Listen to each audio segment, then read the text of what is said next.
బంగారం ధరలు మధ్యతరగతి ప్రజలకు షాకుల మీద షాకులు ఇస్తూనే ఉన్నాయి కదా. గత నెల చివర్లో తగ్గుతూ వచ్చినటువంటి గోల్డ్ రేటు ఈ నెల ప్రారంభం నుంచి మళ్లీ పెరుగుతోంది. దీంతో సరికొత్త రికార్డులను నమోదు చేసే దిశగా దూసుకెళ్తోంది. గత నెలలో 90,000కు పడిపోయిన తులం గోల్డ్ రేట్ వచ్చి ప్రస్తుతం 1,00,000కు చేరింది. దీంతో బంగారం కొనుగోళ్లపై మధ్యతరగతి ప్రజలు ఆశలు వదులుకున్నట్టే అనిపిస్తోంది. అయితే వీరికి ఊరట కలిగించేలా త్వరలో బంగారం ధరలు భారీగానే తగ్గబోతున్నాయి అన్న వార్త హల్చల్ చేస్తోంది. ఈ మేరకు వరల్డ్ గోల్డ్ కౌన్సిల్ అంచనా వేసింది. 2022 నవంబర్ తర్వాత బంగారం ధర రెట్టింపైన విషయం మనకు తెలిసింది. అప్పట్లో కనిష్ట ధర ఔన్స్కు $1,429 నుంచి $3,300లకు చేరింది. అంటే ఏడాదికి 30% చొప్పున పెరిగింది కదా.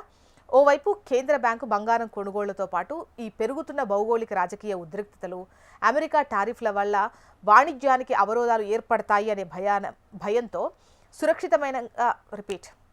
సురక్షితంగా భావించేటువంటి బంగారంలో పెట్టుబడుల ప్రవాహం అనేది జరిగింది. అయితే ప్రస్తుతం అలాంటి పరిస్థితులు క్రమంగా తగ్గిపోతూ ఉన్నాయి. దీంతో మరికొద్ది రోజుల్లో బంగారం ధరలు భారీగా దిగొచ్చు అని చెప్పేసి WGC అంచనా వేసింది. కేంద్ర బ్యాంకుల కొనుగోళ్లు నిదానించడం కావచ్చు, వ్యక్తిగత కొనుగోళ్లు తగ్గడము బంగారం ధరలు దిగొచ్చేందుకు కారణమవుతాయని WGC నివేదిక తెలుపుతోంది. అయితే దీర్ఘకాలంలో పసిడి ధరలు దిగిరావాలంటే మరిన్ని సంస్థాగత మార్పులు రావాల్సినటువంటి అవసరం ఉంది. విపరీతంగా పెరిగిన ధరల నేపథ్యంలో గిరాకీ రూపంలో మధ్యకాలానికి ధరలు దిగిరావచ్చు అని చెప్పేసి WGC తన నివేదికలో తెలిపింది.